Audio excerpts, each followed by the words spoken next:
Hello my dear children, hope you are all doing well.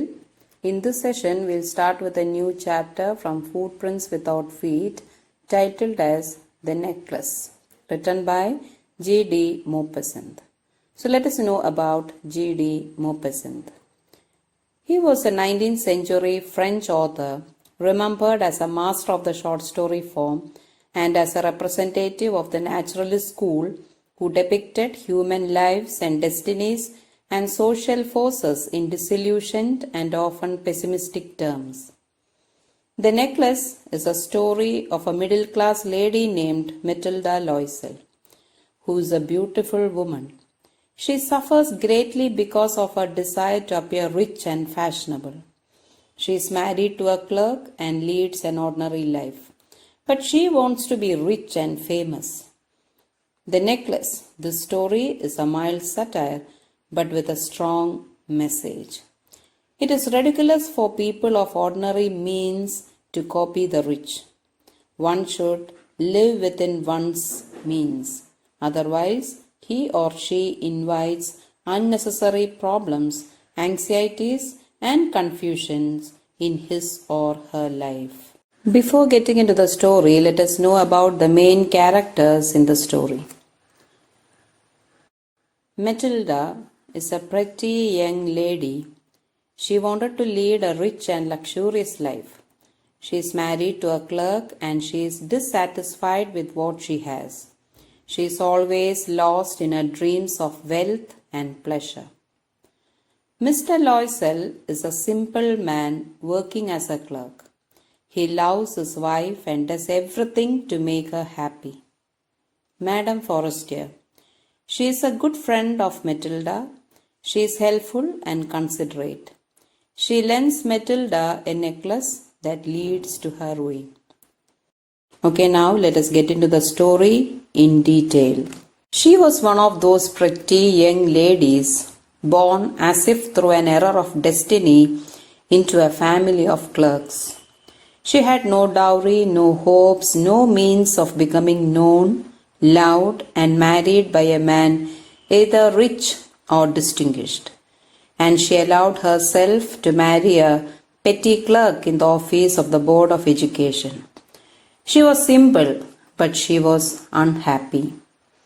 She suffered incessantly. Incessantly means continuously, feeling herself born for all delicacies and luxuries. She felt she was born to enjoy good food, luxury. She suffered from the poverty of her apartment, the shabby walls, and the worn chairs. All these things tortured and angered her. When she seated herself for dinner opposite her husband, who uncovered the tureen means a deep covered dish, with a delighted air saying, "Oh, the good pot pie! I know nothing better than that," she would think of elegant dinners of shining silver. She thought of the exquisite food served in marvelous dishes. She had neither frocks nor jewels, nothing. And she loved only those things. She had a rich friend, a schoolmate at the convent, who she did not like to visit. She suffered so much when she returned. She wept for whole days from despair and disappointment. As said earlier, Matilda was very pretty and charming, but had the bad luck to be born into a family of clerks and married to another clerk, Mr. Loisel. He worked in the office of the Board of Education. She is dissatisfied with what she has and is always lost in her dreams of wealth and pleasure. Let us continue reading. One evening, her husband returned elated, bearing in his hand a large envelope. "Here," he said, "here is something for you."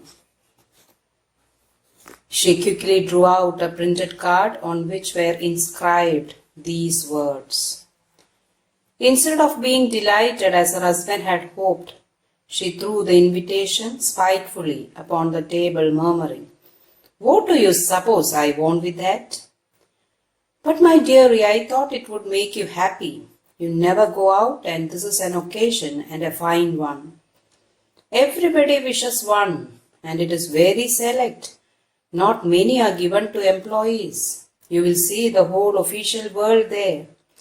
She looked at him with an irritated eye and declared impatiently, "What do you suppose I have to wear to such a thing as that?"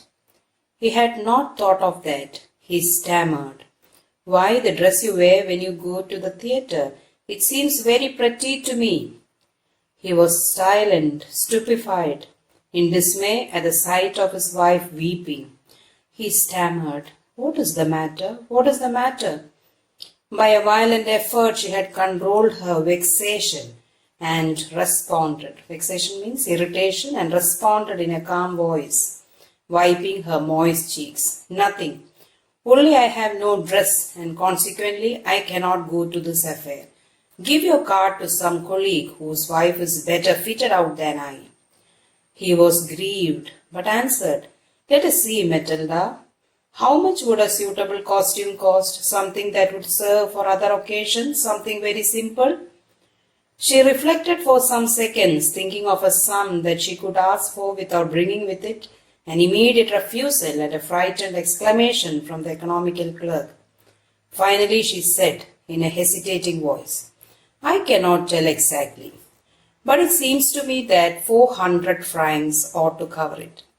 He turned a little pale, for he had saved just the sum to buy a gun that he might be able to join some hunting parties the next summer with some friends who went to shoot larks on Sunday. Nevertheless, he answered, "Very well, I will give you 400 francs, but try to have a pretty dress." So Mr. Loisel brought an invitation to a fancy ball. That's a party organized by his boss, the Minister of Education. He thought his wife would be delighted to read the invitation, but she was unhappy and asked her husband to give that invitation to someone else, as she didn't have a good dress to wear to that occasion. To please his wife, he was ready to give 400 francs, which he had saved to buy a gun to join some hunting parties next summer. Okay, now try to answer these questions. What kind of a person is Madame Loisel? Why is she always unhappy? What kind of a person is her husband? What fresh problem now disturbs Madame Loisel? How is the problem solved? Okay, now let us continue reading. The day of the ball approached, and Madame Loisel seemed sad, disturbed, anxious. Nevertheless, her dress was nearly ready. Her husband said to her one evening, "What is the matter with you? You have acted strangely for 2 or 3 days." And she responded, "I am vexed not to have a jewel, nothing to adorn myself with. I shall have such a poverty-stricken look. I would prefer not to go to this party." He replied, "You can wear some natural flowers. In this season they look very chic." Chic means stylish and fashionable. She was not convinced. "No," she replied. "There is nothing more humiliating than to have a shabby air in the midst of rich women." Then her husband cried out, "How stupid we are! Go and find your friend Madame Forestier and ask her to lend you her jewels." She uttered a cry of joy. "It is true," she said. "I had not thought of that." The next day she took herself to her friend's house and related her story of distress.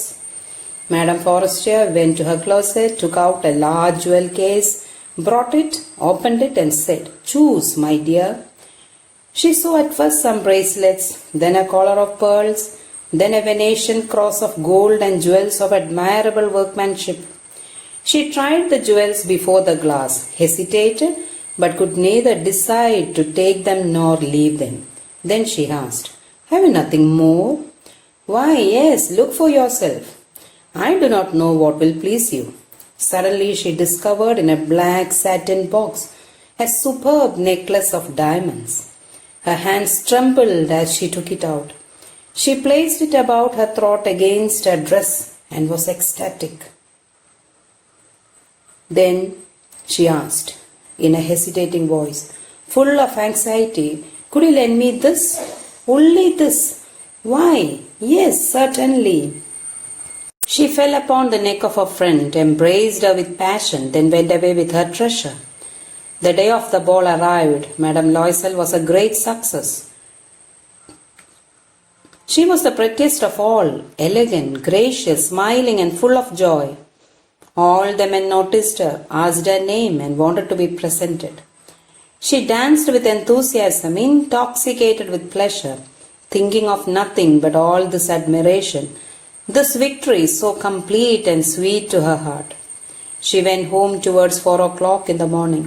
Her husband had been half asleep in one of the little saloons since midnight, with 3 other gentlemen whose wives were enjoying themselves very much.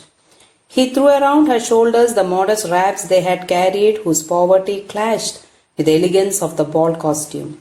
She wished to hurry away in order not to be noticed by the other women who were wrapping themselves in rich furs.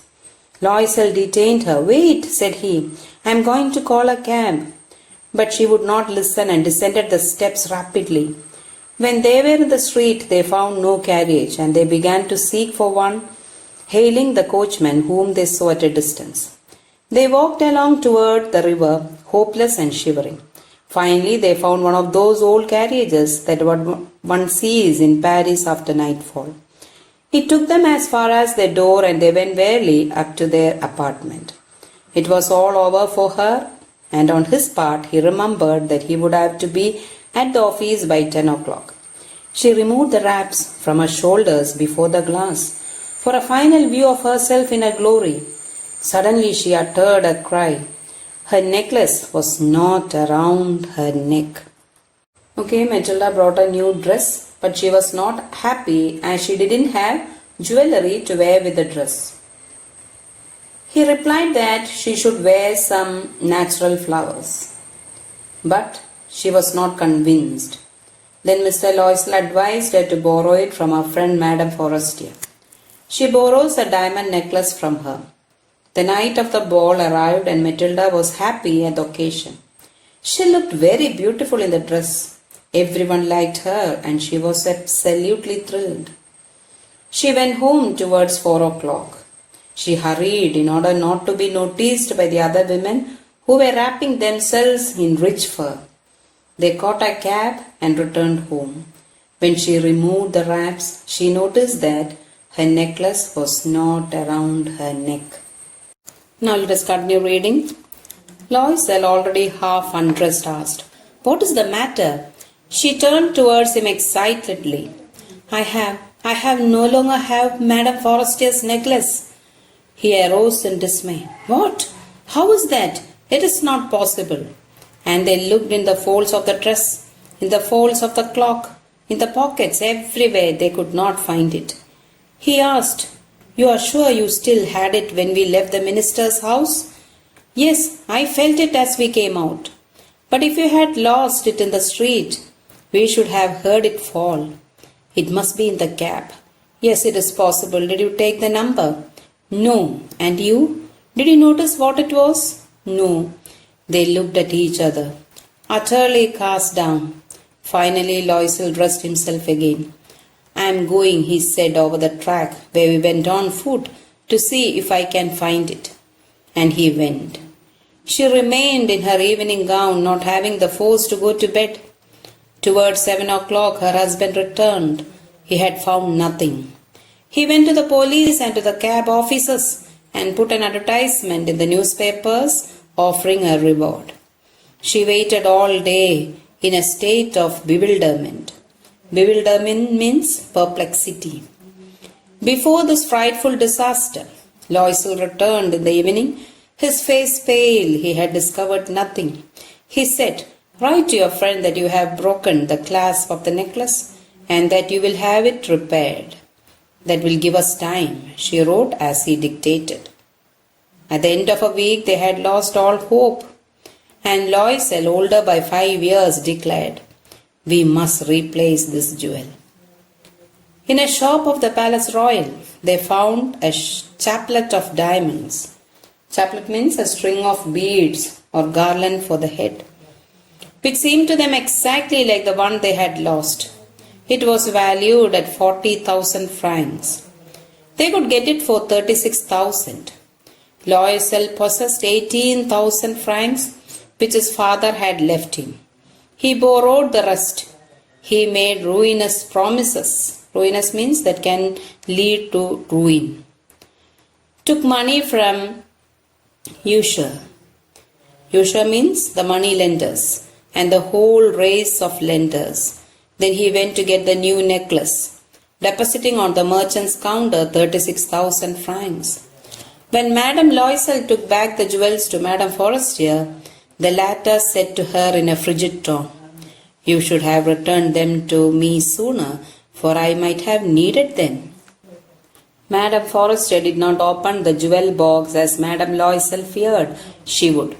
What would she think if she would perceive the substitution? What should she say? Would she take her for a robber? Madame Loisel now knew the horrible life of necessity. She did her part, however completely, heroically. It was necessary to pay this frightful debt. She would pay it. They sent away the maid. They changed their lodgings. They rented some rooms in an attic. She learned the odious work of a kitchen. She washed the dishes. She washed the soiled linen, their clothes and dishcloths, which she hung on the line to dry. She took down the refuse to the street each morning and brought up the water, stopping at each landing to catch her breath. And clothed like a woman of the people, she went to the grocers, the butchers, and the fruiterers with her basket on her arm, shopping, haggling to the last sou of her miserable money. The husband worked evenings putting the books of some merchants in order, and nights he often did copying at 5 sous a page. And this life lasted for 10 years. At the end of 10 years, they had restored all. Madame Loisel seemed old now. She had become a strong, hard woman, the crude woman of the poor household. Her hair badly dressed, her skirts awry, her hands red. She spoke in a loud tone and washed the floors with large piles of water. But sometimes when her husband was at the office, she would seat herself before the window and think of that evening party of former times, of that ball, where she was so beautiful and so flattered. How would it have been if she had not lost the necklace? Who knows how singular is life, and how full of changes, how small a thing will ruin or save one. One Sunday, as she was taking a walk in the Champs-Élysées, it is the famous avenue in Paris, to rid herself of the cares of the week, she suddenly perceived a woman walking with a child. It was Madame Forestier, still young, still pretty, still attractive. Madame Loisel was affected. Should she speak to her? Yes, certainly, and now that she had paid, she would tell her all. Why not? She approached her. Good morning, Jean. Okay, let us continue reading. Her friend did not recognize her and was astonished to be so familiarly addressed by this common personage. She stammered, "But madam, I do not know. You must be mistaken." "No, I am Matilda Loisel." Her friend uttered a cry of astonishment. "Oh, my poor Matilda, how you have changed!" "Yes, I have had some hard days since I saw you, and some miserable ones, and all because of you." "Because of me? How is that?" "You recall the diamond necklace that you loaned me to wear to the minister's ball?" "Yes, very well." "Well, I lost it." "How was that, since you returned it to me?" "I returned another to you exactly like it, and it has taken us 10 years to pay for it. You can understand that it was not easy for us who have nothing, but it is finished and I am decently content." Madame Forestier stopped short. She said, "You say that you bought a diamond necklace to replace mine?" "Yes, you did not perceive it then. They were just alike." And she smiled with proud and simple joy. Madame Forestier was touched and took both her hands as she replied, "Oh, my poor Matilda, mine were false. They were not worth over 500 francs. Okay, one day she meets her old friend Forestier. The friend still looked quite young and she failed to recognize Matilda. Matilda told her all about the lost necklace. Madame Forestier was shocked and informed her that it was a fake necklace and the cost of it was only 500 francs. So the main message of the story is that we should be what we are. False pride is the cause of our sufferings. Okay, now try to answer these questions. What do Mr. and Madam Loisel do next? How do they replace the necklace? So hope you have understood the chapter. Now read the textbook and try to answer the questions given at the end of the textbook. Meet you in the next session. Thank you.